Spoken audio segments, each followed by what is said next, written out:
আসসালামু আলাইকুম টিকটকবাসী। জীবন আমার নষ্ট। আসসালামু আলাইকুম টিকটকবাসী, কেমন আছেন? আমি অল সাপোর্টিং গ্রুপের সদস্য শামসুন নাহার। আমাদের একটা টিকটক মিলন মেলা আয়োজন করেছে আমাদের প্রতিষ্ঠাতা সোহেল রানা ভাই। যারা যারা মিলন মেলাতে যাওয়ার আগ্রহ আছেন অতি তাড়াতাড়ি।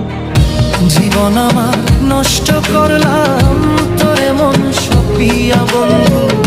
জীবন আমার নষ্ট করলাম তোরে মন সপিয়া। কান্দি এখন রাত্র দিনে। জীবন আমার নষ্ট করলাম তোরে মন সপিয়া বন্ধু।